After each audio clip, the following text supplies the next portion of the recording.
Welcome, everyone, to the Deep Dive, the podcast that skips small talk and goes straight for the concepts that shape our thinking and behavior. In this podcast, cold expertise is defenestrated as warm philosophy is enthroned in an attempt to explore the field in which we're all scientists looking for answers, living well.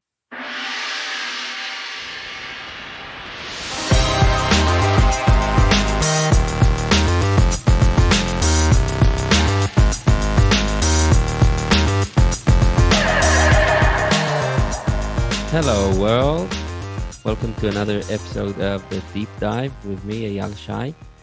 My guest today is Lyle McKeaney. Hi Lyle. Hey, how's it going, Eyal? Pretty good, thanks for coming on.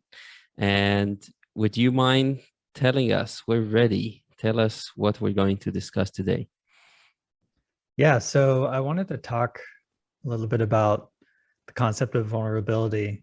It comes up a fair amount in my writing, and then also like people's reaction to my writing, because I tend to be pretty open and vulnerable in it. And I think I have this view that I think vulnerability is a bit of a superpower, and can be scary, but it can also be kind of the key to unlocking a lot of things in life. So yeah, I wanted to talk about that. There's a whole bunch of angles we could come at it from. Absolutely, and I was excited when you first told me we would talk about that. And soon I'll want to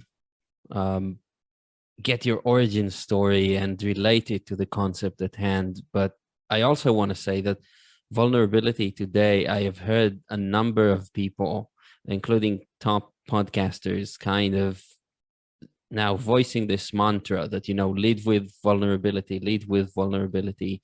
And we hear that a lot. And I'd like to, I'm looking forward to seeing kind of digging deeper into it and seeing why, after all this praise that vulnerability and leading with vulnerability gets, it's still not something that most people feel comfortable doing. So that being said, I'd love to hear from you. If you could go back in time and place us on your personal timeline at a time that maybe you've faced any sort of challenge or situation that kind of intuitively connect in your mind with vulnerability. Yeah, in some ways I'm like, what do I pick? Because there's been a lot of instances. I think it's almost like not always in the moment for me of a situation, especially a more intense or like traumatic type of experience, but more so in the processing of that experience later on. And that could be through, more formal, like professional setting, like talking to a therapist or something like that, or your partner or whoever, and opening up about it and expressing how you feel about it and how it affected you, as opposed to bottling things up. And that can come out in all different kinds of ways that could be positive or negative, depending on who you are and where you're at in life. But yeah, I mean, I've had a number of experiences that I would consider like pretty intense. And, I think how I've responded to them, maybe not in the moment, but later on, has really helped. And that takes, I think, a lot of vulnerability to do that. So like the biggest example in my life happened about a little over 3 years ago when my daughter was born. So she was born, she wasn't breathing. And like, honestly, for a little while there, we thought we had lost her. But the doctors resuscitated her. But as a result, she has cerebral palsy, which is a lifelong disability, like a muscle movement disorder, basically because there was a lack of blood and oxygen to her brain for a period of time. So there was an injury to her brain. And, in the moment, it's just intense. And, that was my first daughter, or my first child. I have a stepdaughter, but obviously I didn't meet her till she was 4. But and then in those first few moments, you have this vision of what it should be, what it's going to be like. And then the next thing you know, they're doing, like CPR on her in the corner of the room in this little crib. And, it just completely changes your whole life in an instant there, right? I mean, having a kid, period, changes your life. Yeah, I can't imagine it, and I'm with you all the while in those dreams, kind of dreams that you build for yourself, and kind of go on this trail of imagination, and yeah, to have that crushed basically. And I'm sure we're going to talk about how this is not the end of the world, right? There is a world after that to live and to be and to live well. But at that moment, I'm sure it's nothing short of crushing. Totally. Yeah. And it's surreal. It's like you feel like you're watching it more than living it in a way. But I would say like how I've dealt with it since, is I think in somewhat more of a healthy way than some other people I know who've gone through similar situations where they feel like they can't talk about it because people don't understand it. But I've been almost opposite. I'll go into details and then I write about it a lot. And the response I've gotten from those type of pieces that I've written has been amazing, from not just people I know, but people I have never met and probably never will meet. And that's empowering in some ways, and it gives it some validity, or feels validating, that okay, this was an intense experience, and it feels good to get it out there and sort of get it off your chest. And then also talking to both I had both a personal therapist that I went to, and then also my wife and I both went to a couples therapist, because to help process it together and all the other things that happen around that, because it's just like disrupted our lives. And we had to figure out how to work together, and but there was a time in my life where I thought like I had a very happy childhood for the most part, and nothing crazy, pretty privileged, I would say, in a lot of ways. So I remember there was a time where I heard someone was going to therapy, and I was like, oh, that's probably something I'll never need to do, just because I'm a pretty well-adjusted person who hasn't had anything crazy happen to them. But I've since like done a complete 180 on that. And I think my wife and I are definitely on board as far as like, if there's some issue going on, we'd rather, like, if we can't figure it out on our own, we're going to go talk to someone else, sort of like a neutral third party, to help us navigate the situation, give us like some tools to work through it, but that takes some vulnerability to do that, right? And both of us need to be willing to go there and do the work. I've heard definitely lots of other couples with that, they don't go through that, and then it just causes problems for months on end, and then sometimes it ends in divorce. If you just, communication is a big issue. But like I said, it does take some vulnerability to go there. And then like with my writing, it's definitely, I would say, a big part of my writing is to be sort of lay it all out there as best I can.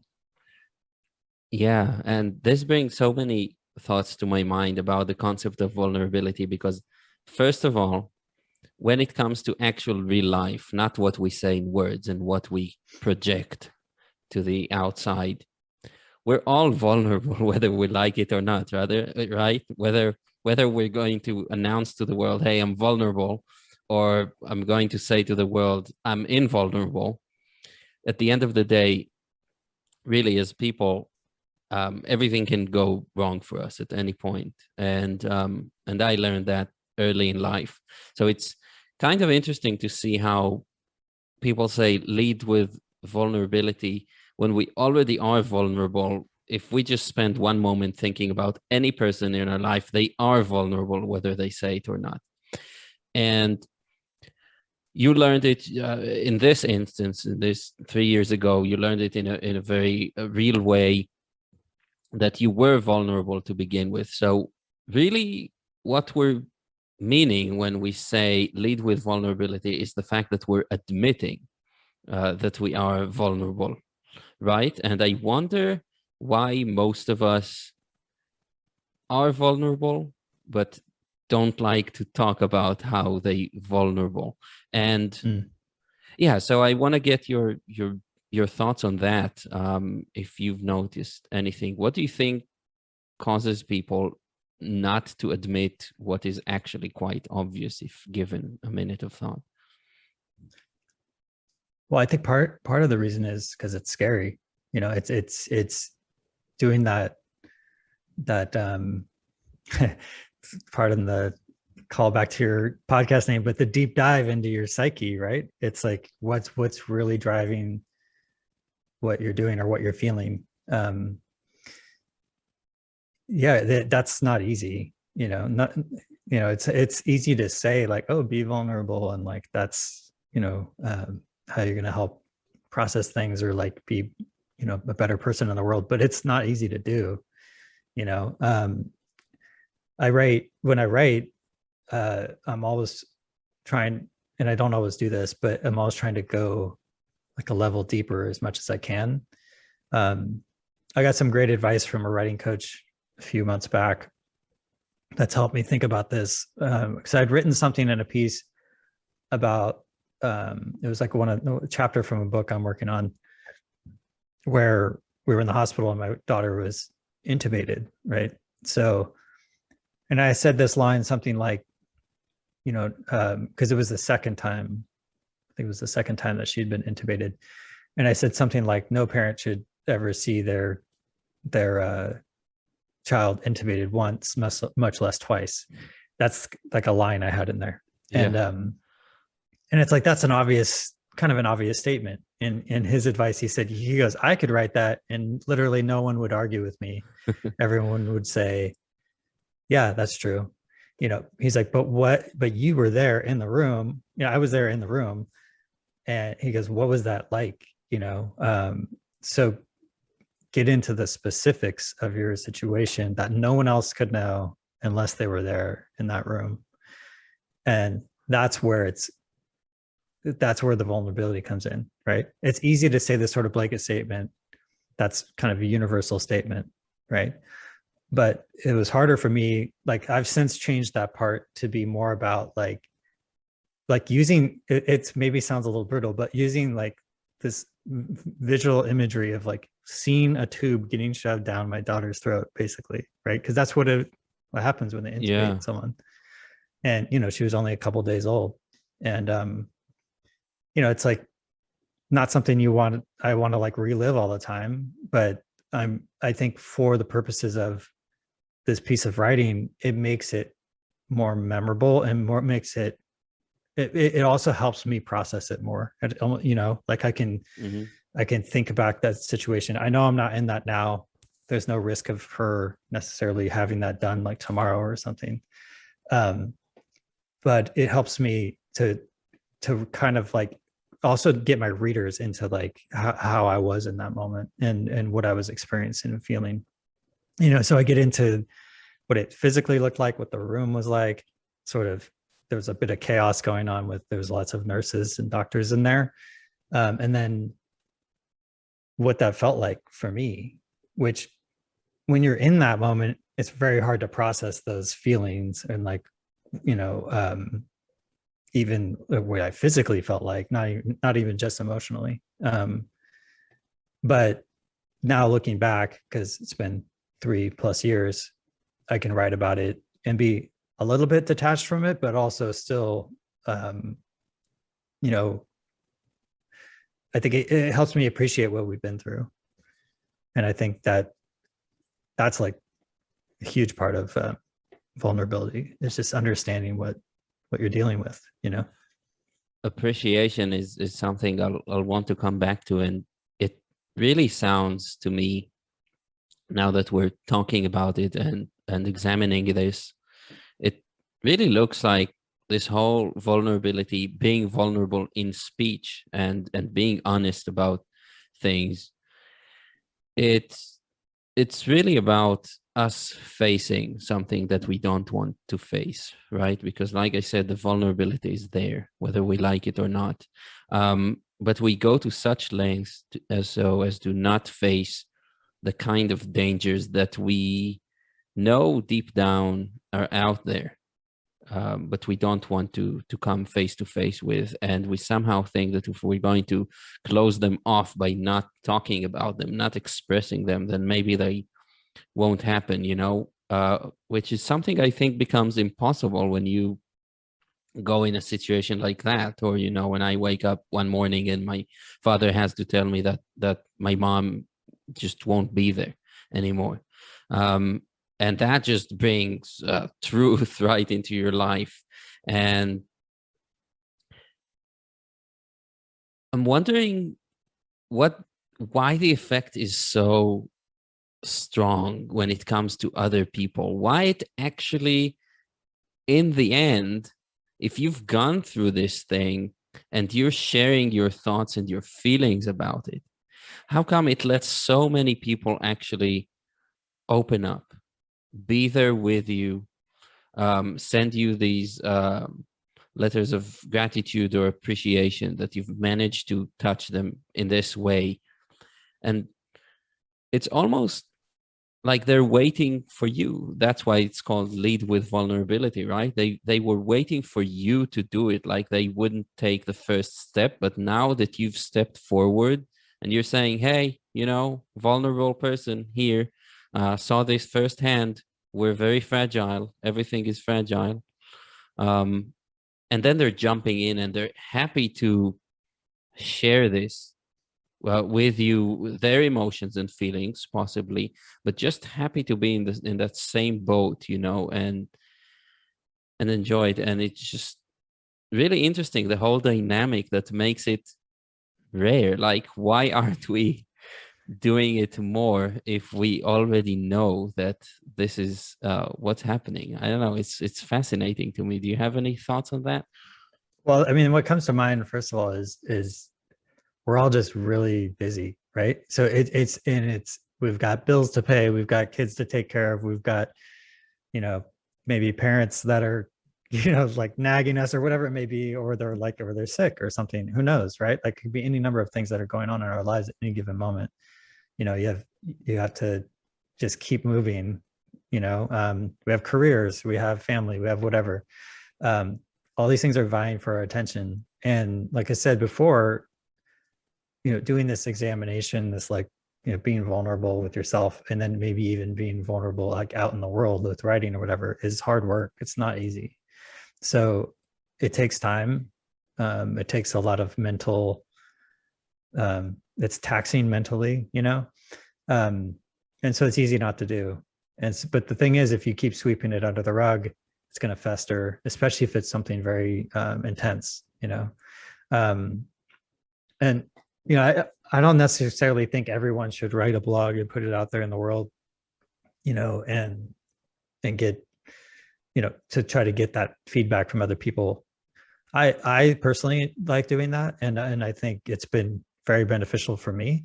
But even just the act of writing something down in like a journal or something like that, I had this. It can be very transformative, I think.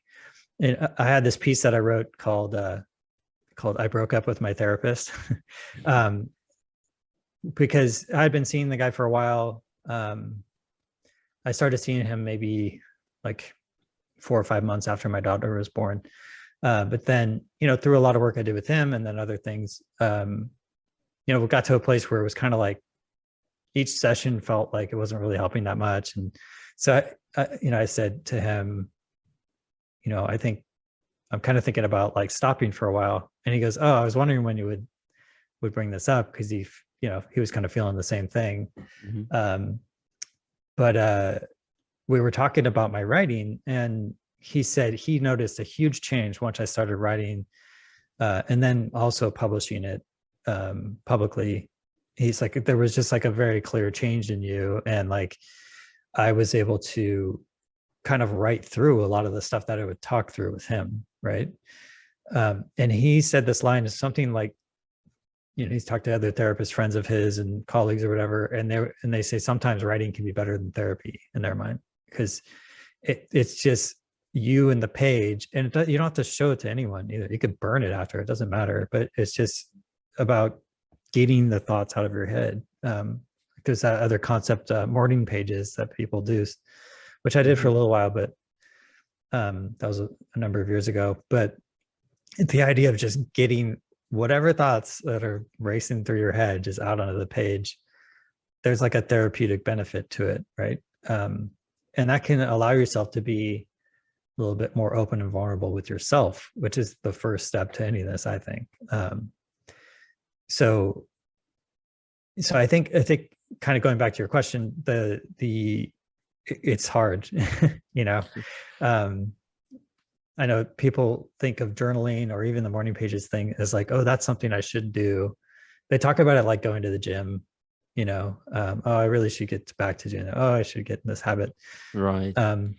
One thing I would say to them, so like I have a streak of like 550 days or something like that in a row of journaling. But sometimes it's literally one sentence, because I'm just like, I don't really want to write much today. And it's just, but I'm going to keep my streak going. But that's how I started it, because I heard a podcast, and I don't remember who it was, said something like, just lower the bar, like just write one sentence, like what you did that day, and then, build up a habit. And, I'll have days where I do that still, but then I have other days where I go into a little bit more, like, it's like I need to vent about something or whatever. And so I use this app, and it keeps a streak, and now I get this long streak, and I feel like, oh, I got to write something every day, but it's been very helpful, but it's hard to fit in those things when you've got all these other things vying for your attention, and, trying to make ends meet or whatever.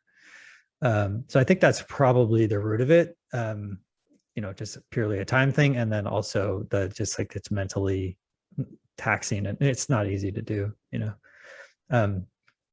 but I'm a proponent of getting deeper with that. I mean, I think I read a lot of other people's writing, and sometimes they're personal stories, other times they're maybe like business related posts or things like that, but oftentimes they'll have like some sort of personal story element to them.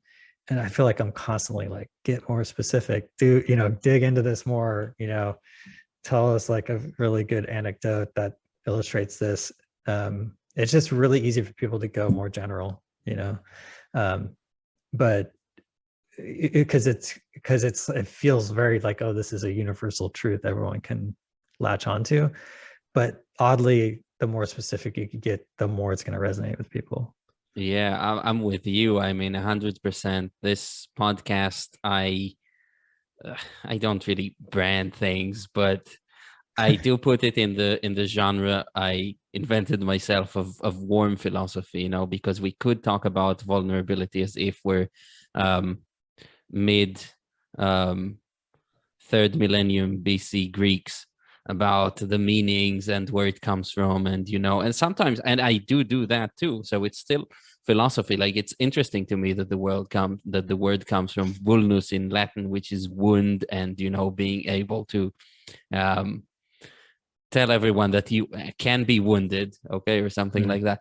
Like, that's interesting. But if it stayed only on that realm of just kind of academic discussion or something, I find the same thing as you, that it's just not as engaging. And I want to hear the people. I want to know really what was the problem in your life that got you thinking about this, because the context really matters. There's nothing that I dislike more than so-called philosophers who are sitting in their ivory tower writing one thing and living completely different, right? So I think an example I already gave on this podcast, and I hope I'm not missing some biographical details that make me sound like a fool, but I think an epitome of this would be Alan Watts, right? So, like, a generator of these wonderful quips about the self and good life, and then the man dies of alcoholism. So it's like quite a good example. Yeah, you said so many things. So first of all, it was funny for me to get this flashback, because I realized that when I was about 20, I had gone to a therapist myself, and it was the first time that I decided to go to therapy and wasn't kind of encouraged to go there by whatever authority figures in my life. And I was excited to go there because I chose to, and I got a lot out of it. He was the kind of therapist who doesn't say much, and which is okay because I was able to talk for hours, and I broke up with him, but in a in a quite different way than how you did it. I was just like, yeah, I'm good now, so I'm not gonna come anymore. And he was like, no, there's this process. We need to finish the process or something. No, I'm just not gonna come anymore. And it turned out well. I never did come back or saw another therapist. If that's any sign for a good thing, I'm not sure. I went to medicate myself in other ways. um, yeah, it's and then to touch on you on the whole appreciation thing, which we touched, and about others, and why I think it's really important, like you, that we do get to touch on these things. If we close ourselves to the possibility, or if we just don't want to think about the possibility that tragedies happen, you know, we're also closing ourselves off to the possibilities that how great things are when they just go as expected. And Mm, this is where yeah. the appreciation is, you know. And this is something that I also found the hard way in my life, but I'm so happy that I did. So I'll give an example. When just having a daughter, I also have a 3-year-old daughter, and we thought for probably about a year explicitly about whether it's a good idea to even have children, right? There's global warming, we know there's like population explosion, all these troubles that you can think. And in the end, I realized it's not something that you can really get to an ultimate logical solution. It's really about how you feel. And me and my Yeah. wife felt like we wanted to have a kid, you know? So I realized that, but even within myself, I already knew that having a child is something that just widens the spectrum of possible emotion that you're going to have, right? Of course, we all like to think about the positive side of that spectrum. You're going to see your child walking for the first time. You're going to see them. Oh, you're going to call them a genius for doing that. You're going to have great time at the beach, you know. Um, all these memories that you can, as you said, you can kind of go on and on in your mind about them. And it's amazing how few people think about, you know, what kind of tragedies can happen to you if you have a child. The kind of tragedy that you absolutely 100% could not have if you didn't have a child. So I'm thinking about parents who lost their children, you know. When you bring Mm, a child into the world, that's a possibility. And because I'm so trained in this kind of stoic thinking, I was thinking that, and I'm still thinking that every day. And it's unsettling. It's still unsettling. But if you can contain this and stay with it for a moment, then you realize that everything that you do have um, is amazing, right?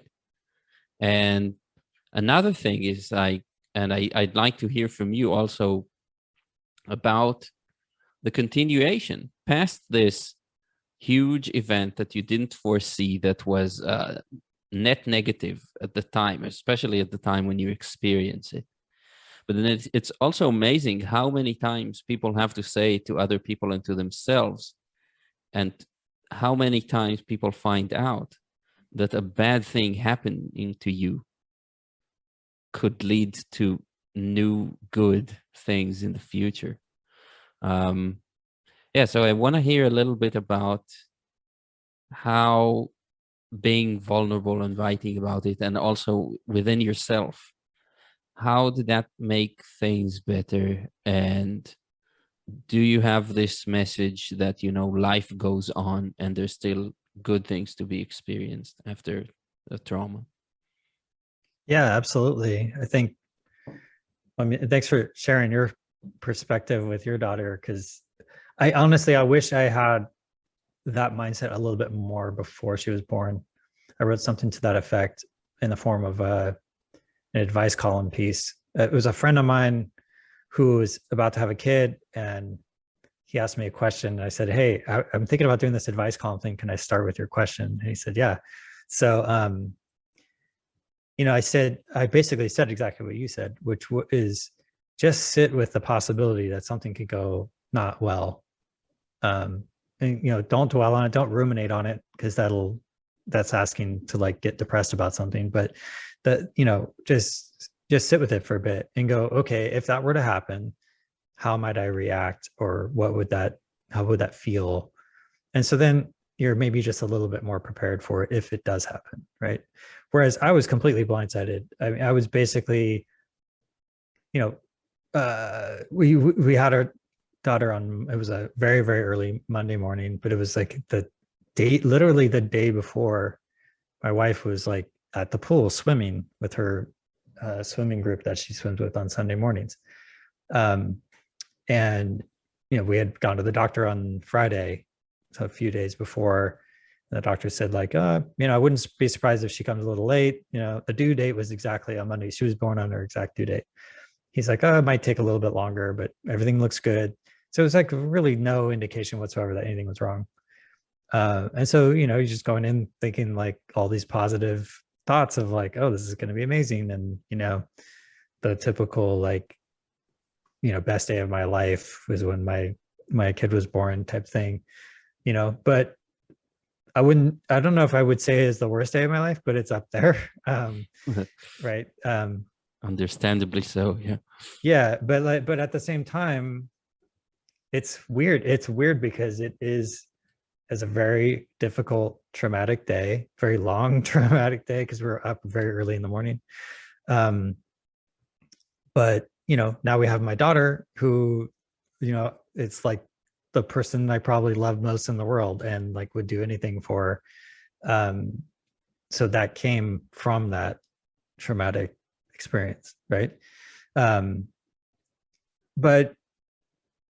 it's interesting you mentioned Stoicism, because Stoicism has been a helpful force in my life when it comes to this stuff. The interesting thing is I had read some before about Stoicism, and particularly Ryan Holiday's book, The Obstacle is the Way. I had listened to that or something while I commuted one day, or at one point, and kind of dabbled in it a little bit, but I never really thought of it in the context of like having a child for some reason. But since then, like that particular message in particular, that the obstacle is a way concept, really, I latched onto that after she was born. I mean, very quickly, I was like, okay, this is a huge obstacle, that we did not expect. And we had to figure out how to embrace it or navigate around it, or whatever metaphor you want to use, to try to figure out how to live life, right? We had things like most parents would deal with where, you go, oh, like you have these different milestones that they're trying to hit, stuff. Okay, that's all out the window. So it's like just changing our perspective on lots of things. For example, like she's really eaten barely anything by mouth ever since she was born. But recently we've been able to increase that a little bit, but it's still a really tiny amount, but it's a little bit of progress. So it's like just all of those timelines, scales, everything has changed. There's a real possibility she never talks.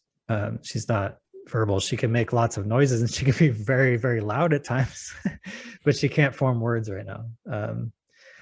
So it's just, it's like keeping in mind those things, right? Going like, okay, what do we have now? Be thankful for what we have now, compared to like, it could have been a lot worse, right? And then in the future, it's thinking about the future, trying to plan as much as you can, but knowing that things might change. That's been big for me.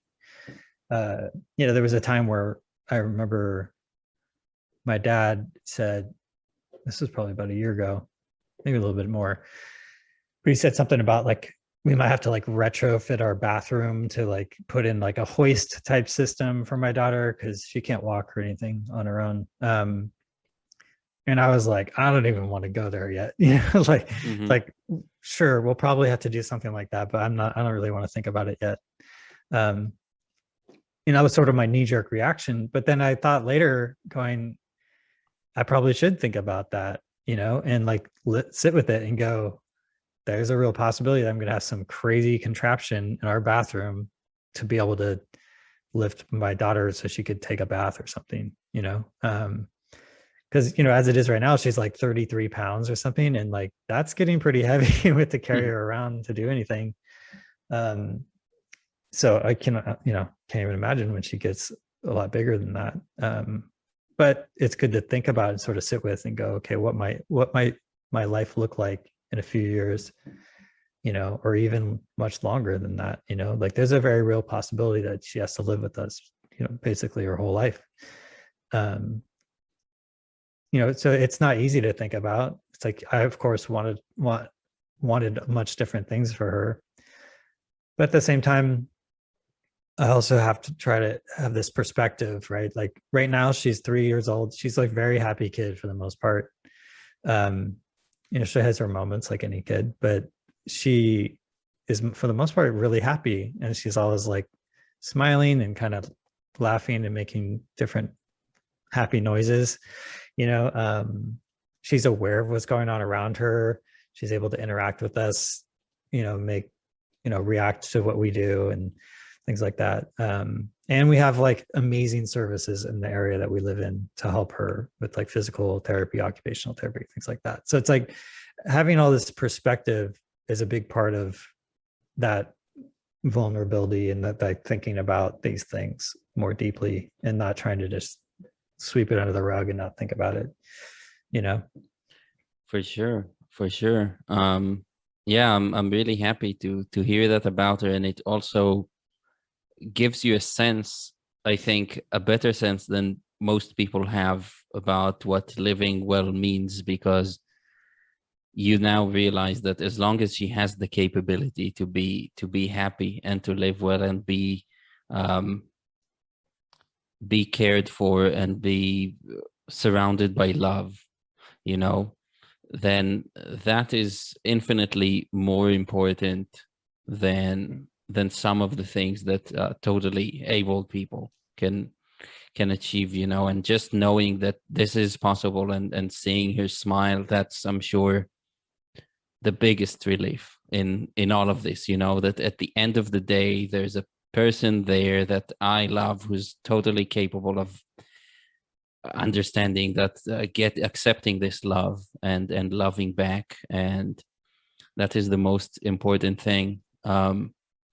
Yeah, that's fascinating. And I've also been thinking about how, we, like we said, we established we don't want to go into the bad places, and it's interesting for me to think about now how this corresponds with desire, or our tendency to obsess about good things that may happen, and how it is for us to go for minutes on end thinking about the things that we really want, whether it's an object like a new something, a new big something, where it's just the the general being rich, whether it's the promotion or whatever, or the love we're going to experience. And these things we can go on and on about, and it's almost the inverse of the bad stuff we don't want to happen. We're very prone to actually spending too much time imagining all the good things, to the point where it creates a desire that we can't control, and that can be a pathology as well. And it's interesting how in the end it seems to me, and I'll be happy to hear if you agree, that just as we think about, just as we should be able to think about the bad things but not dwell on them, we should think about the good things but not dwell on them, and be taking each moment, and seeing it for what it is. And I think that if we do that, you really see that most moments are a little bit on the positive side, which is interesting. Yeah. What's interesting, one thing I thought of while you were talking about how we think about the future and what we want, I think that's somewhat true, although I think this is kind of similar to how I talked about being vulnerable in writing. Is it probably would help for people to be more specific, right? I mean, it's one thing to say like, I want a Tesla or something. Like, okay, that's pretty specific. But if you're just like, I want to get rich, or I want to make more money, or I want to get a promotion, it's like, okay, well, why, right? Like, get more specific. What's the goal here, right? I think for myself, I've definitely done more of the, like, I'm just like continuing to go, and I don't really, for a long time, I didn't really have like a very clear plan or like, objective that I was trying to get and why I was trying to do that. Interestingly enough, though, I think having a family has brought that into focus more for me. I think for a long time, I was more just like, I want to, especially when I got into startups in the tech world, it was like, I want to be a startup, want to be able to start something from very small and make it into something big, and then maybe have some sort of outsized, return on that effort, right? And monetarily, and make some sort of impact in the world. But that's still kind of vague, it's like, okay, what the hell does that mean? And then Right. I end up joining some company that's doing like ad tech stuff. It's like, how is that fitting that narrative at all? Or was it just, I needed a job and it was pretty conveniently right there, but with that one in particular, I started making pretty good money at it. And it was like, okay, well, now I'm justifying this by being able to provide for my family, right? And save more for our future. But ultimately, it was one of those things where I'm like, this job just does not sit well with me. We don't have to go into the specifics of that particular position, but eventually made the decision to move on. But also the company was sort of like closing its doors. But since then, I've done a lot more introspective thinking on career, right? And what does that even mean? What does work mean for me? What do I want to be doing? I will first of all say that I'm very lucky and privileged to be in the place where I'm at, where I have, a fair amount of money saved up, but then also my wife works and she makes pretty good money. So I'm able to have that freedom to sort of do this introspection, where I know a lot of people aren't in that position. But that being said, I've been able to, try to align my activities more with where I want to get, right? And, I don't need to be like insanely wealthy, is what I've realized. I need enough to be able to pay the bills and like save for the future. And also, to the point where we don't need to work 40 hours a week necessarily to make ends meet, and save for the future. And, I think I'll be doing some formal work for a long time. But I think it's not going to feel as much like work as some other things I've done in the past, where it's like literally getting paid a certain amount for every hour that I put in. It's a little bit more nebulous, but also less predictable. But I like that, and I think that's been my way of like examining, what's important to me. And then also knowing that I need to save for my family and to be able to, fund our future, if you will. So that takes a little bit of that self-inquiry and vulnerability too, right? To think about these future things. Because a lot of people, I think they just think like, oh, they just want their bank account number to go up. Like I worked for a guy like that for sure, where he would freak out if the numbers, at work were a little bit flat one month or down a little bit, and it's like he just sees the bank account going down, and that's bad. And it's like, well, hold on, we're working on this deal and this deal, and we're trying to get it, and then it'll we'll get there as long as we do the work. But he didn't see it that way. It was just like he was in a bad mood if the number was going down. He's in a good mood if the number was going down. Yeah, That's a not a fun sports way fan. to live. Yeah, totally.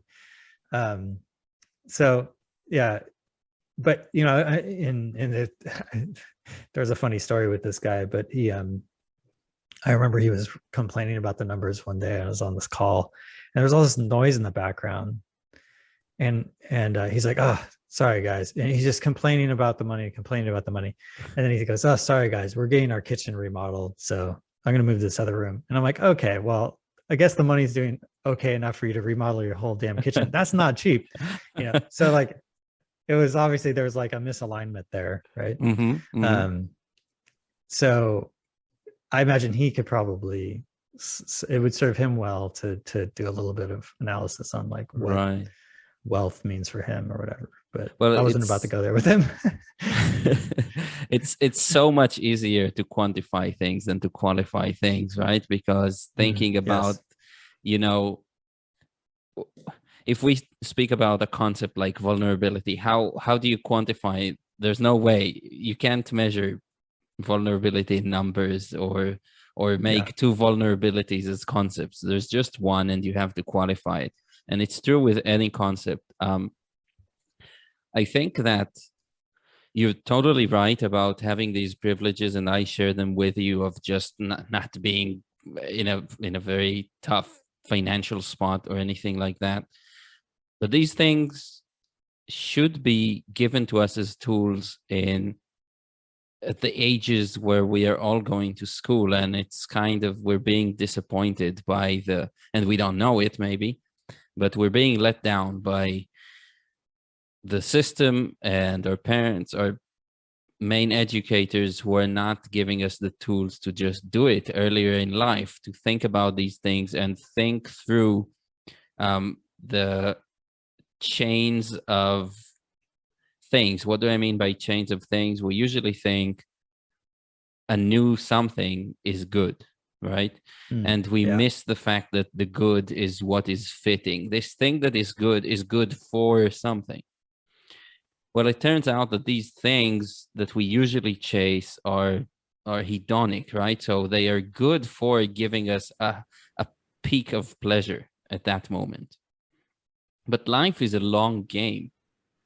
And actually, even if you're very rich, you are likely to run out of peaks. Even Elon Musk, he could eat at any good restaurant in the world, but he'll do that in just 2 months if he wanted. He'll have all these peak experiences, and life is a longer game than that. And we have to aim at something and not lose our sight when we look at this big thing that we're mentioning. And to me, it's well-being. It's living well. And living well, if you look into it, I think it becomes clear, if you look at it for long enough, that it's not about what you have or these things that are good for pleasure. It's about your internal gears working in harmony. It's about this whole thing exerting itself because it can, because we're healthy in soul, first and foremost, that our soul is healthy. And so why am I saying that? Because this is something that we are not being taught at a young age. And if we come to that realization, it's a lot of the time because we suffered such traumatic experience that, it makes us the kind of person who now has to admit that a day where nothing special happened is a great day. And what does it mean, nothing special? It is special if you look at the quality of it, not the quantity of it. So for every day that I spend with my wife and daughter, and we spend it kind of relaxing or doing something for us, fun for us, now I've come to this point in my life where I feel like every day like that, of course, it's not a peak experience. But every day like that, at the end of the day, I can go to sleep and imagine this like little drop of well-being, of like long-term happiness, kind of just going plop into a big barrel that's been collecting all these small raindrops. And this is the something that I can look back on that really makes me happy. This is a big barrel, and it's this kind of peak experience every time that I think about it, just keeps on growing as time goes, you know, and it's much bigger than any sort of momentary moment of heightened pleasure or peak experience. Yeah, man, you brought up a lot of stuff for me. So you immediately made me think of my dad. So my dad passed away in April this year. And so I think death can bring some perspective, of course, right? Definitely he's the person I've been the closest with that has passed away.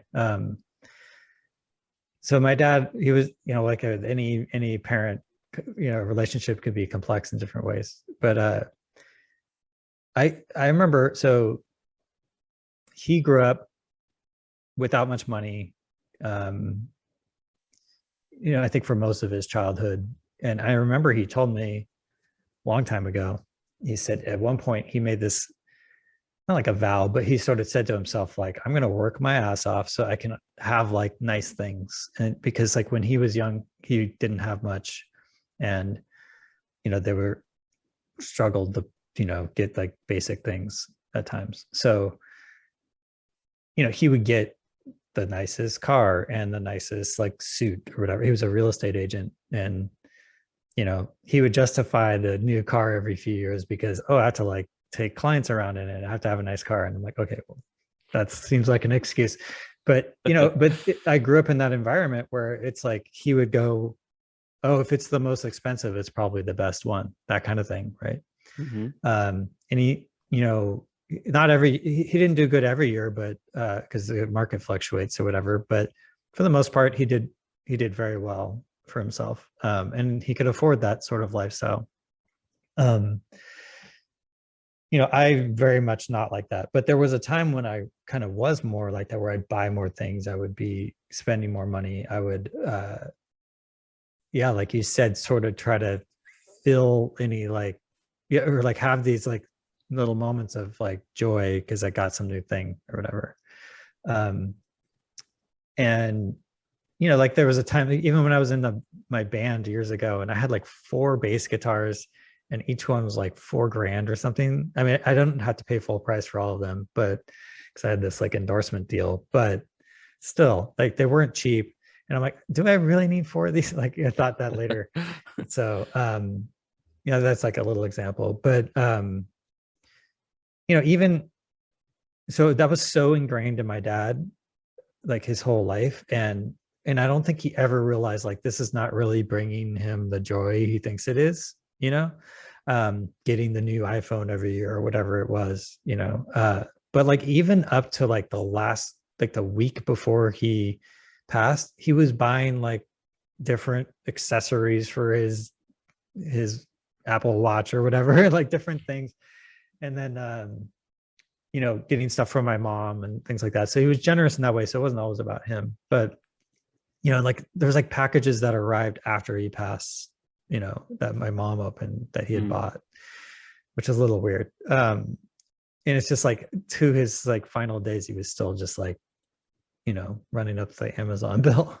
But, you know, I think many years ago, I've kind of realized that that's how he is, and I don't necessarily need to be that same way. And I have a much different relationship to money than he does or did. And then, you know, like for example, like I have this car now that, you know, it's all paid off, and, you know, it's well over 100,000 miles on it. And, you know, I'm just going to keep driving. It's fine. I don't need anything new. But he was even, you know, a year ago saying like, oh, you should get one of the Teslas. And I'm like, I do not want to spend that kind of money right now, you know?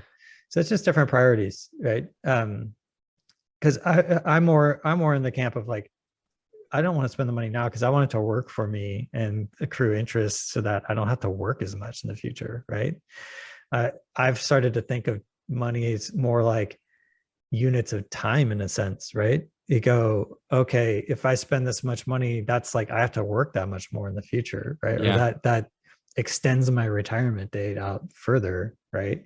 Right. Um, so it's just different ways of thinking about it. But maybe he would have done some self-inquiry. Maybe he did at some point, and he was like, you know what? I make enough. I want to have I want to enjoy these nice things. And I'd be like, great.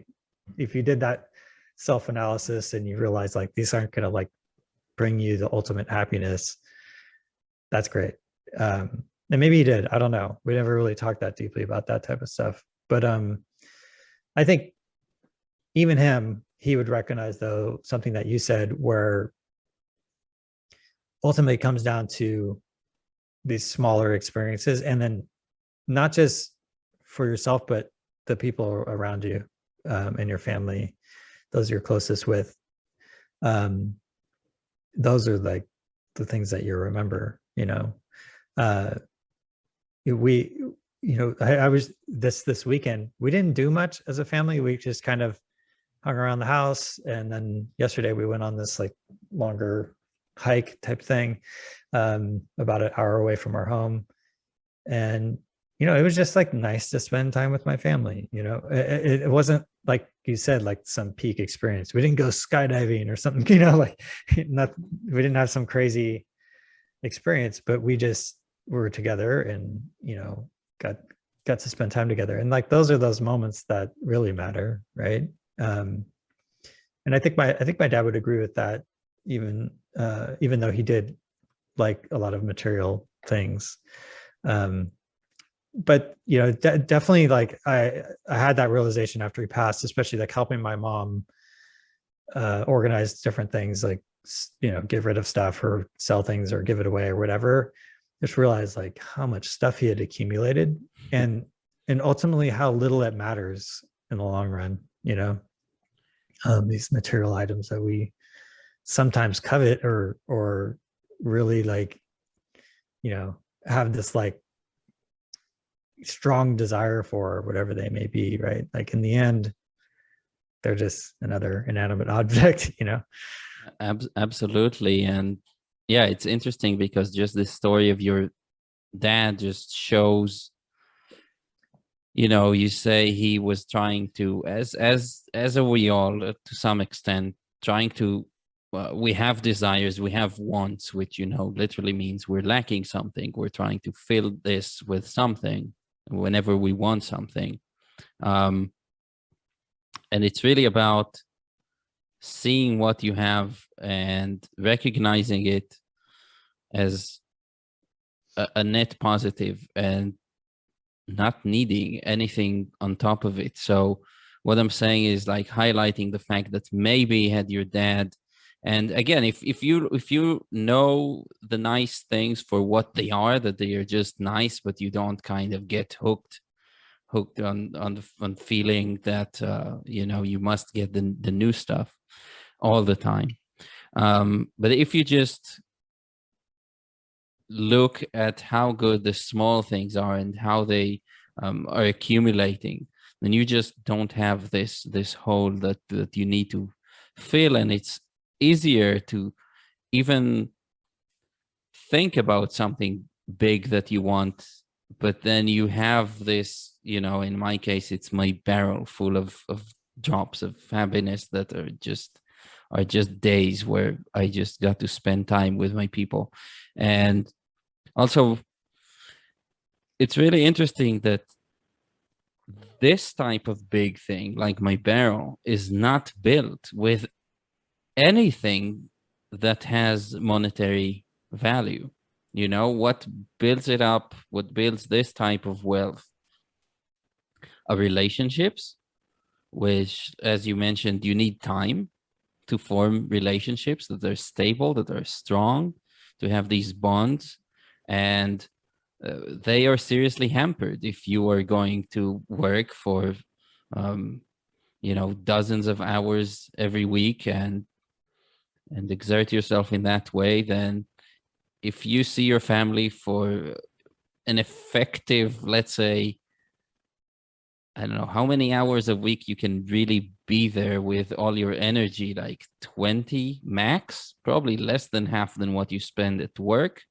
Um, that would be hard to have relationships. If you spend all your time doing work that's not particularly creative, or not creative in the way that actually your own self wishes for itself, then you're missing out on being creative, which I think is a huge part of living well, because being creative is creating something new, and new means novel, and novel means that it can still generate pleasure for you, because things that are not novel, they lose their charm, and we just toss them away. Yeah. That's exactly why the new things don't last in terms of pleasure. You know, you've been driving that new car for a week. Well, now it's your old car. So Totally. Well, it's almost like you have your barrel and there's leaks in it, right? There's little cracks and water's leaking out. And you know, you said something about like work, right? So work doesn't necessarily, like, it could be creative, but creative can mean different things for different people, right? Like some people just love to get into like an Excel spreadsheet and do things, right? And that's just like they feel comfortable there and they, intellectually stimulated or whatever, and that's creative for them. And that's awesome. There's all kinds of people. Maybe someone doing something that's you wouldn't think of as necessarily like creative work, but it might feel that way to them, or they might connect with other people in their work, and that's what they love about it. So I think that's important to consider. But is thinking of your barrel analogy of like things just leaking out, right? And it's like if you're not feeding it enough of the good stuff, you're going to run out. And that's going to cause burnout. That's going to cause fractured relationships. That's going to cause all kinds of stuff. One thing I was thinking of earlier, I don't know if you mind me kind of changing this subject a little bit, not really change the subject, but there was something I heard, or maybe I read it. I'm not going to remember where it came from, but it stuck with me, where pretty much everything we do as humans is some form of pain avoidance, right? So you can say, you can pretty much boil down everything to pain avoidance. So you're hungry, so you ate because you had this urge to pain to eat, but let's say you're not hungry but you still eat. Well, you're probably trying to cover up some other sort of pain going on, like maybe some emotional trauma that you're going through or something like that, and so you turn to food. I mean, I'm going on this podcast, like why did I go on this podcast? Maybe the pain is like I'm feeling like I need to like connect intellectually with someone, and you reached out and that sounded fun, so it's like that's solving some sort of problem for me. And maybe I think a lot of things we do can be boiled down to that. Social media is a great example, right? Like you go, why do people go on Twitter and Facebook and all these every day, right? And it's to cure boredom. It's to feel connected to another person in some way. It's to get some sort of validation or something like that. It's almost all pain related. Like we carry, like humans carry a lot of pain, period, right? Life could be painful and hard. So we're always looking for different ways to do it. Some people do it through buying things. Some people do it through life experiences. But I think ultimately human connection is very important. And then like, especially with the people you're closest to. And that's why we have like, as long as humans have existed, have like ended up in these tighter knit communities and relationships and stuff, because it's so important to who we are as just animals, really, right? We're like social animals. But yeah, so that came to mind when you were talking about that last piece. Yeah, it's the originally being a hedonist, at least in ancient Greece, there was a group of people that bought a garden outside of Athens, and they were called hedonists, right? But they were not seeking the type of life of getting all the good, nice things that will make them pleasurable. They believed that the good life is just a life devoid of pain, like what you're expressing now. So that's actually, they were hedonist in the sense that their whole philosophy revolved around pleasure and pain, but it's not about maximizing pleasure, it's about minimizing pain. So that's quite an ancient idea. If I have any sort of idea it doesn't sit with me completely correctly, because I spent many years obsessed with death and just having like suicide is something that's kind of hovering around all the time. And I think that's actually, I'm not being facetious when I say, if you want to avoid any pain or anything at all, like the easy way out is to kill yourself, right? And so if you actually try to minimize pain, the best way to go about it is to just do away with everything. And of course, pain is kind of this teacher that we get when we are still hedonists and we don't see anything that's good beyond pleasure. Of course, we want to avoid that. And as organisms that don't think, like most other animals don't think in the way we do, just avoiding pleasure is good enough, I guess. But for us, I think there is more to that. So I don't know, something intuitively in me wants to push back against this a little bit and say, there is a good life and there is something to be enjoyed. And although it's true, like I can relate to the fact, and can relate it to my story when I say that any good day where I didn't suffer in it was positive in a sense. So I will grant it that. Yeah, I think I'm more thinking of it from like the idea that a lot of things that we do without thinking are avoiding pain. Oh, right? Yeah. Right. Oh, yeah.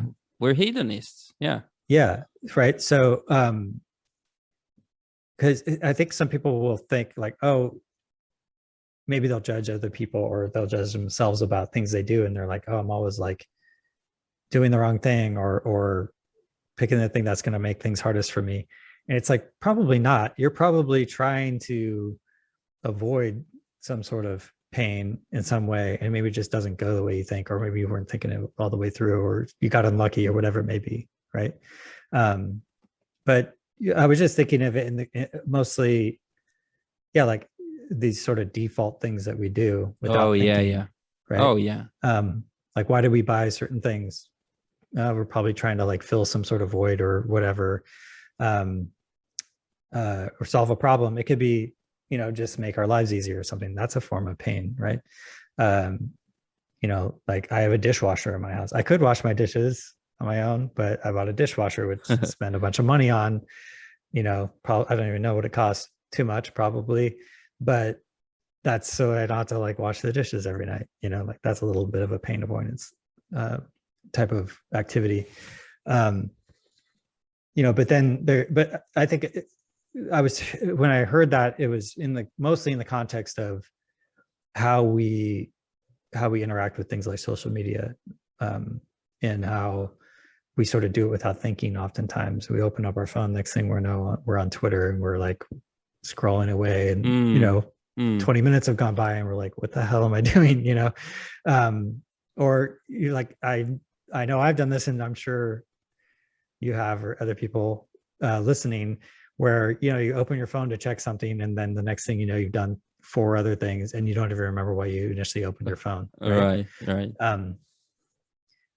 Those things are maybe all pain avoidance, or it's trying to just feel like you're on top of things, or whatever it may be. We all play these little games in our own head.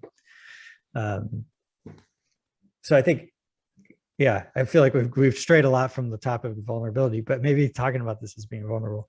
But I think, it takes that intentional thinking about things to go like, wait, why am I doing this? Is this important to me?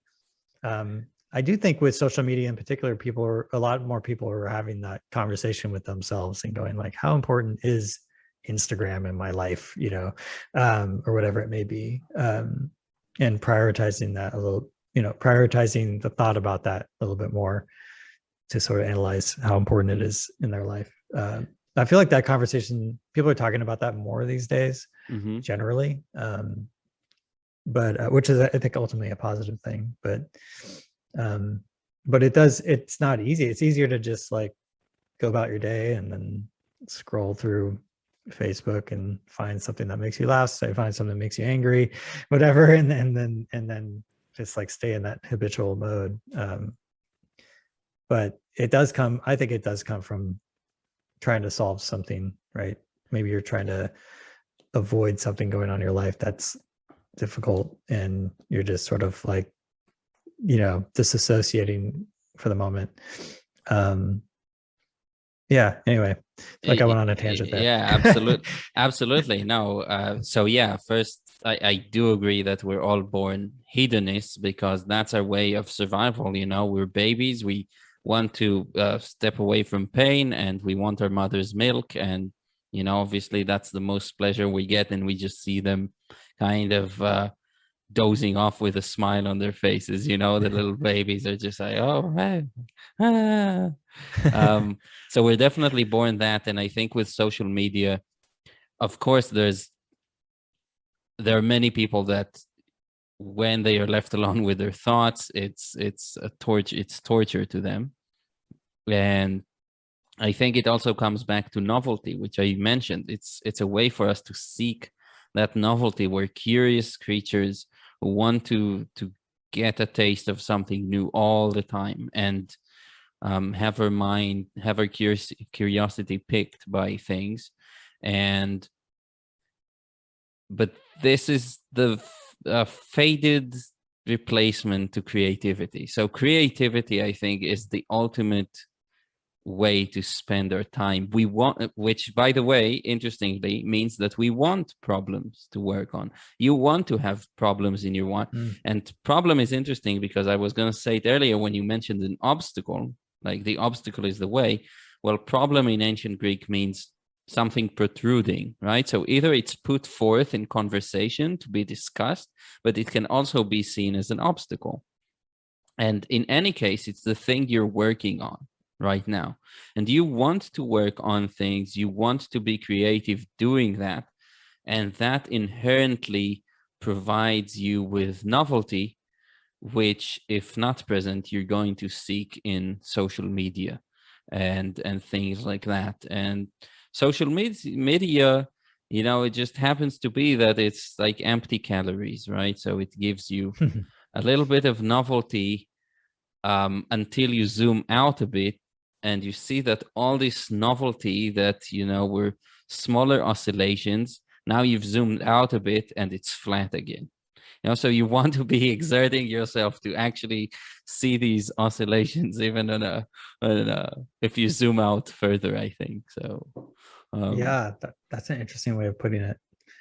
I do look at like the impact I've made. I think Twitter's, I've definitely ramped up my use of Twitter as a tweeter as opposed to just consuming tweets within the last, or a little over a year now. Partially just because I wanted to just be out there more so more people could find my writing, right? But there's definitely a difference between putting out a tweet and the discussion around that, or sometimes lack thereof, and then between that and then my newsletter pieces where I'm thankfully get a fair amount of engagement on my writing, and so there's like good discussion in the comments, or people will reply and send me an email with their thoughts, or like today this guy texted me about a piece I wrote this weekend, who I don't know him personally, but he had a similar situation with his daughter, and so something I wrote resonated with him. That's so much more valuable to me than like people liking my tweet or whatever. Um, you know, but as a creator, feels like a little bit of a necessary evil to get things out there, because I'll be able to reach eyeballs I wouldn't otherwise be able to. And so then I hope that some percentage of them, which is probably a very small percentage, will end up in my world, where I send them an email every Saturday with my latest piece. But yeah, I mean, before I would tweet here and there, but for the most part, it'd be just scrolling through and reading stuff, and it's not adding a lot of value to my life, you know. Every once in a while you see something, you're like, changes your mind about something, or like gives you some perspective, which is cool. But That's the in hard that part. sense, Sometimes you really do find good yeah, things. That's what's so totally. frustrating, you I know? know, and I've had something I'm like, I reference it years later, even, where I'm like, what was that Exactly. tweet, you know? Exactly. Totally. And obviously, not to mention, like, there's been like very like important historical things that have happened on social media, right? Hmm. From like people that are much more popular and powerful than myself. Um, so yeah, I mean, it's here to stay, that's for sure. So it's like, how do we deal with it, you know, and not just become a bunch of people that are just mindlessly scrolling through the, you know, or like playing the slot machine game and hoping that we get a bit of wisdom to come through, or a funny joke or something. Yeah. At least we're all vulnerable when talking about that. We all Yeah. readily admit our faults when it comes to social media. At least there's no facade out there. I don't think anybody's keeping a facade of like, I have it under control. It's like Yeah. we basically all know we're I just do it. addicts. Kind of going back to your piece about creativity, though, I'm like pretty regularly blown away at how like funny people could be, and you know, clever or whatever. They have these responses to things that are going on in the news like right away, that like are very, very like good critiques, or like, I always come back to like the funny, because some people are just so hilarious to me. And now it's like I have more people have more access to that, of just like everyone's creative minds, right? Which that's sort of like a very, I guess, positive way of looking at social media. But I think I'm always blown away by that. Like, you read something, you're like, man, how does someone even think of that? And it like cracked me up, or whatever it was. um so in some ways it's made us a little bit more creative, or more willing to share that with the world, and not just make a funny joke to your wife or something, you know. um which I think that's a net positive, for the most part, as long as it's in good faith. But it does, I think that mindless scrolling and stuff like that does hinder creativity for the most part. So it's like you have to purposely break yourself away from that to go and do creative work, um, because it's easier to scroll. It's easier to just, yeah, scroll through the timeline and see what comes up, as opposed to going like, okay, I'm going to write something about you know, one of the hardest days of my life or something. You Yeah, know, yeah, yeah. right? Well, I'm But I definitely would say also. that the rewards for doing the work are better than the rewards you get for tossing off a dumb joke on Twitter. Yeah, I'm also struggling to master this double-edged sword, you know. It's hard for all of us. Yeah. So I want us to go back to vulnerability and maybe see how what ground we covered. I think at the heart of it is the potential that we mentioned to really make accessible to people the fact that life can hurt, things do go wrong, and maybe show us a way to be happier with what we already have, um, be content with um, peaks that are not so much peaks, but consistency um, over I don't know what's the word here. You're the writer. Well, so one thing that comes to mind is, well, the piece I wrote this weekend was about travel, and how travel is more difficult for me and my family. Um, and I've had this like daydream of like, my wife and I both can work remote. So I'm like, we can work from anywhere, right? Like we can work from like a beach in Bali or something. It doesn't matter as long as there's Wi-Fi, we can do our job. But the reality is it's like not that easy, right? My daughter, who has all these services around here, and also like she has all these like medical devices like to help her. So anywhere we go, we have to lug all this stuff around. And not to mention my stepdaughter, who spends half her time with her dad, and she's going to school. And so it's not like we would want to like spend a month away from her, or like take her out of school or something like that, you know, and away from her dad, right, and his family. Right. So it's just not realistic, right, to do right now. But you know, I think it's like I had this I concept towards the end of the piece where I said, you know, there's probably someone that's out there like doing that. What do they call it? The digital nomad life, where they can work from wherever. And they may be in an Airbnb somewhere working away in some foreign country, and really wishing that they owned a home and that they could have a family that they could eat dinner with every night, you know, and they might be envious of my life, even though maybe I'm a little envious of theirs at times, you know. And I think just sometimes talking about these, writing about these things for me is just like huge perspective shift for me. It's just like I can get stuck in these moments of like, God, I wish I could do that. I wish I could do that, you know, and like it's like it's mourning the things that I can't do in a way, right? But being able to talk about it or write through it, and it gives me that perspective on, okay, actually, you know, all things considered, could be a lot worse for me. Right, that, you know, being vulnerable and going through all that, I think is helpful for me. And I think that's where I can help, you know, even though I'm talking about specifics to my life, like that piece, I got a great response from people who, some of them don't even have kids, you know.